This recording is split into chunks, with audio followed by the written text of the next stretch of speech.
بسم اللہ الرحمن الرحیم۔ السلام علیکم ورحمۃ اللہ وبرکاتہ۔ انقلاب کربلا کو پایہ تکمیل تک پہنچانے والی ہستی کا نام حضرت امام علی بن حسین علیہ السلام بن علی بن ابی طالب ہیں۔ آپ علیہ السلام کی ولادت مبارک 38 ہجری میں مدینہ منورہ میں ہوئی۔ آپ علیہ السلام کے والد ماجد سیدنا امام حسین رضی اللہ تعالیٰ عنہ اپنے والد گرامی شیر خدا حضرت علی المرتضیٰ علیہ السلام سے بے پناہ محبت کے باعث اپنے تمام بیٹوں کا نام علی رکھا۔ عبادت کی کثرت کی وجہ سے آپ علیہ السلام کا لقب سجاد، زین العابدین، سید العابدین اور امین تھا۔ آپ علیہ السلام کی والدہ ماجدہ سیدہ شہر بانو سلام اللہ علیہا تھیں، جو کہ فارس کی شہزادی تھیں۔ 2 سال تک حضرت امام زین العابدین علیہ السلام نے اپنے دادا شیر خدا حضرت علی رضی اللہ تعالیٰ عنہ کی گود میں پرورش پائی۔ پھر 10 سال تک اپنے تایا حضرت امام حسن رضی اللہ تعالیٰ عنہ کے زیر سایہ رہے، اور پھر تقریباً 11 سال تک کربلا کے واقعے سے پہلے تک آپ علیہ السلام نے اپنے بابا جان حضرت امام حسین رضی اللہ تعالیٰ عنہ سے فیض حاصل کیا۔ دوستوں، ایک دفعہ خود سوچیں، جس کے استاد ایسے ہوں وہ شاگرد بھی تو انمول ہی ہوگا نا۔ آپ جب بھی وضو کرتے تو خوف کے مارے آپ علیہ السلام کا چہرہ زرد ہو جاتا۔ جب کوئی اس کا سبب پوچھتا تو آپ علیہ السلام کہتے، تمہیں پتہ ہے کہ میں کس کے سامنے کھڑا ہونے جا رہا ہوں؟ واقعہ کربلا تاریخ اسلام ہی نہیں بلکہ تاریخ عالم کا بھی نہایت دردناک سانحہ ہے۔ حضرت امام زین العابدین علیہ السلام اول سے لے کر آخر تک اس روح فرسا واقعے میں اپنے والد کے ہمراہ رہے، لیکن چونکہ سیدنا امام حسین رضی اللہ تعالیٰ عنہ کی شہادت کے بعد منصب امامت حضرت امام زین العابدین علیہ السلام ہی کو سنبھالنا تھا، لہذا اللہ کی مشیت سے آپ علیہ السلام بیمار ہوئے اور کربلا کے میدان میں جانے کے قابل نہ رہے۔ اندازہ کیجئے کہ کس قدر طاقت تھی صدائے حضرت سجاد امام زین العابدین علیہ السلام میں کہ یزید جیسا حکمران اپنے جاہ و جلال کے باوجود خاک چاٹنے پر مجبور ہوا۔ جب حضرت زین العابدین علیہ السلام خاندان رسالت کی باعصمت خواتین کے ہمراہ دربار یزید میں داخل کیے گئے تو آپ علیہ السلام نے اپنے نانا جان کی طرح شیریں زبان میں نہایت فصاحت و بلاغت کے ساتھ خطبہ ارشاد فرمایا، اپنے خاندان کا تعارف کروایا اور نواسہ رسول صلی اللہ علیہ وآلہ وسلم حضرت امام حسین رضی اللہ تعالیٰ عنہ کی عظمت بیان کی تو یزید کے درباری اور حضرت امام حسین رضی اللہ تعالیٰ عنہ کی شہادت سے ناآشنا افراد دھاڑے مار کر رونے لگے اور ان کی آوازیں بے ساختہ بلند ہونے لگیں۔ یہ حال دیکھ کر یزید گھبرا اٹھا کہ کہیں کوئی فتنہ نہ کھڑا ہو جائے۔ اس نے اس رد عمل میں فوراً مؤذن کو کہا کہ اذان شروع کر دو تاکہ امام زین العابدین علیہ السلام کا خطبہ منقطع ہو جائے۔ واقعہ کربلا کے بعد امام زین العابدین علیہ السلام 34 سال حیات رہے، لیکن آپ علیہ السلام نے کربلا کی یاد کو ہمیشہ تازہ رکھا۔ آپ علیہ السلام جب بھی پانی پیتے تو اپنے والد گرامی کو یاد کرتے اور بہت دیر تک آنسو بہاتے رہتے۔ اس حوالے سے حضرت امام جعفر صادق سے منقول ہے کہ حضرت زین العابدین علیہ السلام دن کو روزہ رکھتے اور رات کو عبادت کرتے۔ افطار کے وقت جب بھی آپ کو کھانا اور پانی دیا جاتا تو آپ علیہ السلام فرماتے، فرزند رسول صلی اللہ علیہ وآلہ وسلم بھوکے مارے گئے، ان کو پیاسا رکھا گیا۔ یہی بات مسلسل دہراتے یہاں تک کہ آپ علیہ السلام کے اشک آپ علیہ السلام کی غذا میں گھل مل جاتے تھے۔ واقعہ کربلا کے بعد آپ علیہ السلام کے زمانے میں مختلف تحریکیں چلیں۔ واقعہ حرہ وقوع پذیر ہوا جس میں یزید کی فوج نے مدینے پر حملہ کیا کیونکہ انہوں نے یزید کی بیعت توڑ دی تھی، لیکن اس جنگ کے متعلق آپ علیہ السلام کی رائے کچھ سازگار نہ تھی، اسی لیے امام زین العابدین اپنے خاندان کے ہمراہ مدینے سے باہر رہے۔ اس کے بعد توابین اور مختار ثقفی کا قیام پذیر ہوا، لیکن جب بھی انہوں نے امام سجاد زین العابدین سے رابطہ کیا تو آپ نے خیر مقدم نہ کیا۔ امام زین العابدین علیہ السلام اخلاق محمدی صلی اللہ علیہ وآلہ وسلم کی عملی تصویر تھے۔ ایک وقت ایسا آیا جب مدینہ منورہ میں سے بنو امیہ کو نکال باہر کیا گیا تو مروان بن حکم جو کہ امام زین العابدین علیہ السلام کا جانی دشمن تھا، اس نے امام علیہ السلام سے درخواست کی کہ اس کے خاندان کو اپنے گھر میں پناہ دے دیں۔ امام علیہ السلام نے اسے پناہ دی اور اپنے گھر میں مکمل حفاظت سے رکھا۔ آپ علیہ السلام نے شورش ختم ہونے تک اپنے بدترین دشمن کی مہمان نوازی فرمائی۔ آپ علیہ السلام ایسے مہمان نواز تھے کہ بیک وقت 100 گھروں کی خفیہ کفالت کر رہے تھے۔ یہ بات تب ظاہر ہوئی جب آپ علیہ السلام نے اس دنیا فانی سے پردہ فرمایا اور ان لوگوں کے گھروں میں راشن آنا بند ہو گیا۔ اپنی زندگی میں امام زین العابدین علیہ السلام نے 2 مرتبہ اپنا سارا مال راہ خدا میں خیرات کیا، اس حالت میں کہ گھر میں کوئی چیز بھی باقی نہ رکھی۔ علامہ ظہری لکھتے ہیں کہ امام زین العابدین علیہ السلام ایک رات میں 1000 نوافل ادا کیا کرتے تھے۔ امام مالک کہتے ہیں کہ ایک دفعہ امام زین العابدین علیہ السلام عبادت میں مشغول تھے کہ شیطان اژدہے کی شکل میں آیا اور آپ علیہ السلام کے پائے مبارک کے انگوٹھے کو کاٹنے لگا، لیکن آپ علیہ السلام ایسے مشغول عبادت تھے کہ آپ علیہ السلام کا دھیان عبادت سے نہ ہٹ سکا، اس لیے آپ علیہ السلام شیطان کے اس عمل سے بالکل متاثر نہ ہوئے اور آخر کار شیطان عاجز آ گیا۔ ابن عینیہ لکھتے ہیں کہ ایک دفعہ آپ علیہ السلام حج پر گئے تو سب لوگ لبیک پکار رہے تھے، لیکن آپ علیہ السلام نے لبیک نہ کہا۔ لوگوں کے پوچھنے پر آپ علیہ السلام نے فرمایا کہ مجھے ڈر لگتا ہے کہ میں لبیک کہوں، اور اگر مجھے لا لبیک کا جواب مل گیا تو میں کیا کروں گا؟ خیر، آپ علیہ السلام نے لبیک پکارا اور آپ علیہ السلام بے ہوش ہو کر اونٹنی سے زمین پر آ گئے۔ حجاج بن یوسف کے وقت میں جب آپ علیہ السلام دوبارہ اسیر ہوئے اور لوہے کی بھاری زنجیریں باندھ کر آپ علیہ السلام کو قید کیا گیا اور پہرہ دار متعین کر دیے گئے، امام زہری فرماتے ہیں کہ میں جب امام زین العابدین علیہ السلام کو قید میں ملنے گیا تو میں آپ علیہ السلام کو دیکھ کر رو پڑا، کہنے لگا کہ میری تمنا یہی ہے کہ میں آپ علیہ السلام کی جگہ ہوتا اور یہ مصائب برداشت کرتا۔ اس پر حضرت امام زین العابدین علیہ السلام نے فرمایا، کیا تجھے یہ گمان ہے کہ اس قید و بندش سے مجھے کرب و بے چینی ہے؟ حقیقت یہ ہے کہ اگر میں چاہوں تو اس میں سے کچھ بھی نہ رہے مگر اس میں اجر ہے اور تذکر ہے اور عذاب الہی عز و جل کی یاد ہے۔ یہ فرما کر بیڑیوں میں سے پاؤں اور ہتھ کڑیوں میں سے ہاتھ نکال دیے۔ یہ اختیارات ہیں جو اللہ تبارک و تعالیٰ کی طرف سے انہیں عطا فرمائے گئے، اور وہ صبر و رضا ہے کہ اپنے وجود اور آسائش وجود، گھر بار، مال و متاع سب سے رضائے الہی عز و جل کے لیے ہاتھ اٹھا لیتے ہیں اور اس میں کسی چیز کی پرواہ نہیں کرتے۔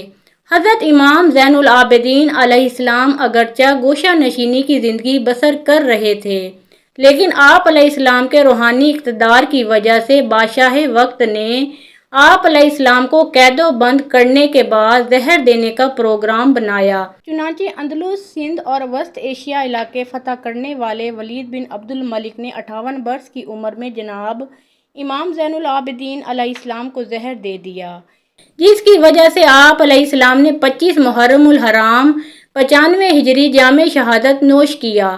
آپ علیہ السلام کی نماز جنازہ آپ علیہ السلام کے بیٹے امام محمد باقر علیہ السلام نے ادا کی اور آپ علیہ السلام کو جنت البقیع میں آپ علیہ السلام کے تایا جان حضرت امام حسن علیہ السلام اور دادی جان حضرت بی بی فاطمہ الزہرا سلام اللہ علیہا کے پہلو میں دفن کر دیا گیا۔ اللہ تعالیٰ ان کے ظاہری و باطنی برکات سے مسلمانوں کو فیض یاب فرمائے، ان کی اخلاص مندانہ قربانیوں کی برکت سے اسلام کو ہمیشہ مظفر و منصور رکھے۔ اللہ ان کامل ہستیوں کے صدقے امت رسول صلی اللہ علیہ وآلہ وسلم پر رحم فرمائے اور ہماری اجتماعی و انفرادی مشکلات آسان فرمائے۔ کمنٹ سیکشن میں آمین لکھنا مت بھولیے گا۔ اور نہ جانے کس کی آمین قبول ہو جائے اور ہماری مشکلات حل ہو جائیں۔ جناب عبد المناف کے 2 جڑواں بیٹے پیدا ہوئے جن کا نام ہاشم اور عبد شمس رکھا گیا۔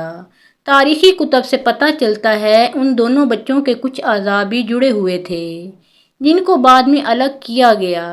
جب یہ بات نجومیوں تک پہنچی تو انہوں نے پیشن گوئی کی کہ ان دونوں کی اولادیں ہمیشہ رنجش میں رہیں گی اور ایک دوسرے سے آگے نکلنے کی دوڑ میں لگی رہیں گی۔ ہاشم سے حضرت عبد المطلب پیدا ہوئے اور ان کی اولاد حضرت عبداللہ جو کہ نبی کریم حضرت محمد صلی اللہ علیہ وآلہ وسلم کے والد گرامی تھے۔ ابو طالب جن سے شیر خدا حضرت علی علیہ السلام پیدا ہوئے اور حضرت عباس تھے، یہی بنو ہاشم کہلائے۔ ہاشم کے جڑواں بھائی عبد شمس سے امیہ پیدا ہوئے اور امیہ کے 2 بیٹے عرب اور ابو العاص تھے۔ عرب سے ابو سفیان، معاویہ اور یزید تھے، جبکہ ابو العاص سے حکم عفان، حکم سے مروان، عبد الملک، یزید کے بعد بنو امیہ کے سارے حکمران مروان بن حکم سے ہی تھے۔ چنانچہ امیہ کی آل اولاد بنو امیہ کہلائی، یعنی ہاشم اور چچا زاد بیٹے کا نام امیہ تھا۔ جناب ہاشم اور امیہ کے درمیان پہلی چپکلش کعبہ کی تولید پر ہوئی۔ اسی طرح حضرت عبد المطلب ابن ہاشم اور حرب ابن امیہ میں ساری زندگی جنگ کی سی کیفیت رہی جو کہ تمام تاریخی کتب میں موجود ہے۔ لیکن مکہ میں بنو ہاشم ایک دینی گھرانے سے مشہور ہوئے کیونکہ انہی کے پاس کعبہ کی تولید تھی، جبکہ بنو امیہ مکہ کے دیگر قبائل پر اپنی جنگی قابلیت کی وجہ سے حکمرانی میں رہنے لگے۔ اسی طرح جب بنو ہاشم میں سے حضرت محمد صلی اللہ علیہ وآلہ وسلم نے نبوت کا اعلان فرمایا تو اکثر بنو امیہ کے لوگوں نے یہ کہہ کر ان کو ماننے سے انکار کیا کہ اگر نبوت ہوتی تو وہ ہمارے خاندان میں ہوتی۔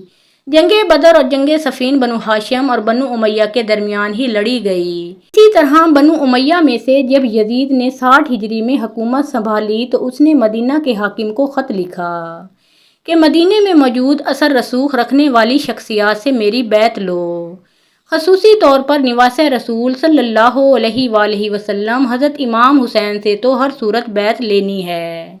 کچھ اصحاب رسول صلی اللہ علیہ وآلہ وسلم اور امام حسین علیہ السلام نے یزید کی بیعت سے انکار کر دیا۔ بیعت سے انکار کی وجہ یہ تھی کہ یزید کی حکومت اسلامی اصولوں کے مطابق نہ تھی، لیکن یزید دن رات اسی تگدو میں لگا رہا کہ کسی طرح نواس رسول صلی اللہ علیہ وآلہ وسلم سے بیعت حاصل کر لے، کیونکہ ان کی بیعت نہ کرنے سے کبھی بھی اس کی حکومت سنبھل نہ پائے گی۔ جب مدینے میں حالات خراب ہونے لگے، شر اور فساد پھیلنے کا خطرہ بڑھا، تو امام علی مقام نے مدینے سے ہجرت کا ارادہ کر لیا۔ 28 رجب کو نواس رسول صلی اللہ علیہ وآلہ وسلم نے اپنے قافلے کے ساتھ مدینہ سے ہجرت کی اور یہ قافلہ 3 شعبان کو مکہ پہنچا۔ مکہ میں آپ علیہ السلام کا خیر مقدم کیا گیا اور جوک در جوک آپ علیہ السلام سے ملنے آتے۔ 10 رمضان کو حضرت امام حسین علیہ السلام کے پاس پہلا خط کوفہ سے آیا اور پھر بے شمار خط کوفے سے آنے لگے کہ آپ کوفہ آ جائیں، ہم آپ کی بیعت کریں گے اور یزید کی حکومت کو ہم نہیں مانتے۔ آپ علیہ السلام نے اپنے چچا زاد بھائی حضرت مسلم بن عقیل علیہ السلام کو اپنا سفیر بنا کر کوفہ بھیجا کہ وہاں کے حالات کا جائزہ لیں۔ 6 شوال کو حضرت مسلم بن عقیل علیہ السلام کے ہاتھ پر تقریباً 18,000 کوفیوں نے بیعت کر لی۔ حضرت مسلم بن عقیل علیہ السلام نے نواس رسول صلی اللہ علیہ وآلہ وسلم کو خط لکھ دیا کہ حالات سازگار ہیں، آپ علیہ السلام کوفہ تشریف لے آئیں۔ ادھر خط حضرت امام حسین علیہ السلام کو ملا تو آپ علیہ السلام نے کوفہ کی جانب ہجرت شروع کر دی۔ ادھر یزید نے کوفہ کے صحابی گورنر کو برطرف کر کے عبید اللہ ابن زیاد کو بصرہ کے ساتھ ساتھ کوفہ کا گورنر بنا دیا۔ عبید اللہ ابن زیاد پہلے سے ہی اپنی صفاکی کی وجہ سے عراق میں مشہور تھا۔ ابن زیاد نے لوگوں کو ڈرایا دھمکایا اور قید میں ڈالا اور آخر کار حضرت مسلم بن عقیل علیہ السلام کو بے دردی سے شہید کر دیا گیا۔ دوسری طرف حضرت مسلم بن عقیل علیہ السلام کا خط پڑھ کر حضرت امام حسین علیہ السلام نے اپنے قافلے کے ساتھ کوفہ کی جانب ہجرت شروع کر دی۔ عبداللہ ابن زیاد کو جب جگرے گوشہ رسول صلی اللہ علیہ وآلہ وسلم کی کوفہ کی جانب روانگی کا علم ہوا تو اس نے حسین بن تمیم کو 4000 کا لشکر دے کر قادسیہ کی جانب روانہ کیا کہ ان علاقوں کی سخت نگرانی کی جا سکے تاکہ ان علاقوں سے آمد و رفت کرنے والے افراد کی نقل و حرکت سے آگاہی حاصل کر سکے۔ عمر بن یزید ریاحی کا 1000 کا لشکر بھی حسین بن تمیم کے لشکر کا حصہ تھا جو قافلہ حسینی کا راستہ روکنے کے لیے بھجوایا گیا تھا۔ 61 ہجری 2 محرم کو حضرت امام حسین علیہ السلام کے قافلے کو روک دیا گیا۔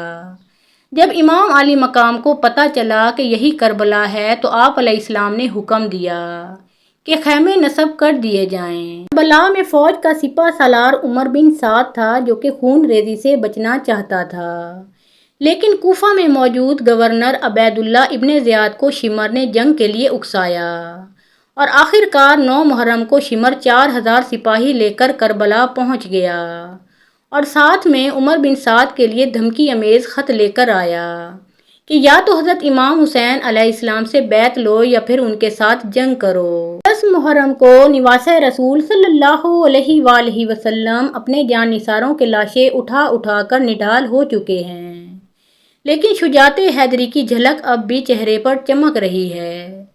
شیر خدا کے شیر اپنے تمام اثاثے لٹانے کے بعد خود گھوڑے پر سوار ہوتے ہیں۔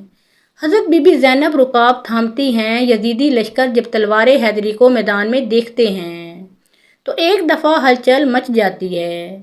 وہاں موجود ہر شخص جانتا ہے کہ نبی صلی اللہ علیہ وآلہ وسلم نے فرمایا تھا، حسین مجھ سے ہے اور میں حسین سے ہوں، لیکن بدبختوں کی آنکھوں پر لالچ اور طمع نے پردہ ڈال رکھا تھا۔ ہر کوئی دربار یزید میں اونچا مقام اور انعام و اکرام حاصل کرنا چاہتا تھا، لیکن تاریخ نے ایسی بزدل فوج نہ دیکھی۔ سبھی ایک دوسرے کا منہ دیکھ رہے ہیں کہ شہسوار کربلا کا مقابلہ کون کرے گا۔ جیسے ہی امام علی مقام علیہ السلام میدان کی طرف بڑھتے ہیں تو شمر کہتا ہے، دور سے ہی تیر چلانا شروع کر دو۔ امام علی مقام علیہ السلام کو تیر لگ چکے ہیں۔ شمشیر حیدری پر پورا لشکر یکبارگی سے حملہ آور ہوتا ہے۔ خوف کے مارے فوجیوں کی گردنیں کٹ رہی ہیں۔ سینکڑوں یزیدی فوجی جہنم واصل کرنے کے بعد نواسہ رسول صلی اللہ علیہ وآلہ وسلم نماز پڑھنے کی مہلت مانگتے ہیں۔ یہی وہ وقت تھا کہ جب شمر کے جوش دلانے پر مالک کندی نے پیچھے سے ایک ایسا وار کیا، شمر ملعون کے کہنے پر سب نے تیروں کی برسات کر دی۔ خولی بن یزید نواسہ رسول صلی اللہ علیہ وآلہ وسلم کا سر کاٹنے کے لیے آگے بڑھا، لیکن اس کے ہاتھ کانپ گئے۔ پھر شقی القلب بدبخت اور ذلیل سنان بن انس آگے بڑھا اور انعام و اکرام کی لالچ میں امام علی مقام کا سر تن سے جدا کیا۔ ملعون ابن زیاد کے حکم پر تمام سر نیزوں پر چڑھا دیے گئے اور جسم اطہر کو گھوڑوں کی ٹاپوں تلے پامال کیا گیا۔ سانحہ کربلا کے بعد عمر بن سعد نے اپنے لشکر میں سے قتل ہونے والوں کو 11 محرم کو دفن کیا۔ سید زادوں اور اصحاب کے 72 جسد مبارک بے گور و کفن چھوڑ کر اور اہل بیت کو قیدی بنا کر کوفہ کی طرف دربار ابن زیاد کی طرف بڑھنے لگا۔ نواسہ رسول صلی اللہ علیہ وآلہ وسلم اہل بیت اور اصحاب کے سر مبارک نیزوں پر ہیں۔ اسیران کربلا اور نواسہ رسول صلی اللہ علیہ وآلہ وسلم کے سر مبارک کو ابن زیاد کے دربار میں پیش کیا گیا۔ عبید اللہ ابن زیاد نواسہ رسول صلی اللہ علیہ وآلہ وسلم کے ہونٹوں پر چھڑی مارتا ہے۔ اہل بیت خون کے آنسو بہا رہے ہوتے ہیں۔ اس کے بعد عبید اللہ ابن زیاد نے کربلا کے قافلے کو شہداء کے سروں کے ساتھ شمر و طارق بن محفر کی قیادت میں یزید کے محل کی طرف شام روانہ کر دیا۔ تاریخ گواہ ہے کہ شام میں جب قافلہ پہنچا تو وہاں جشن کا سماں تھا۔ زہر بن قیس نے نمائندگی کرتے ہوئے واقعہ کربلا کی ساری تفصیل یزید کو سنائی۔ ایک سونے کے تشت میں حضرت امام علی مقام علیہ السلام کے سر مبارک کو یزید کے سامنے پیش کیا گیا۔ یزید نے جب نواسہ رسول صلی اللہ علیہ وآلہ وسلم کے سر مبارک کی توہین کی تو وہاں موجود حاضرین نے اعتراض کیا، جس میں قابل ذکر یحییٰ بن حکم اور صحابی رسول حضرت ابو برزہ اسلمی تھے، جن کو یزید نے اپنے محل سے نکال دیا۔ اس کے بعد دختر سیدہ کائنات حضرت زینب علیہ السلام نے ایک تاریخ ساز خطبہ یزید کے دربار میں دیا، جس سے وہاں موجود لوگوں کے دل لرز اٹھے۔ یزید جب پریشان ہوا تو اس نے قافلے کو آزاد کرتے ہوئے مدینے بھیج دیا۔ مدینے کے لوگوں کو واقعہ کربلا کی خبر مل چکی تھی۔ جیسے ہی قافلہ مدینے پہنچا تو وہاں قیامت برپا ہو گئی۔ حضرت امام زین العابدین علیہ السلام کی نظر روضہ رسول صلی اللہ علیہ وآلہ وسلم پر پڑی تو آپ بس اتنا کہہ سکے، یا رسول اللہ صلی اللہ علیہ وآلہ وسلم اپنے نواسے کا سلام قبول فرمائیں۔ بس اس کے بعد مدینے میں ایک نہ تھمنے والا آنسوؤں کا سیلاب آ گیا۔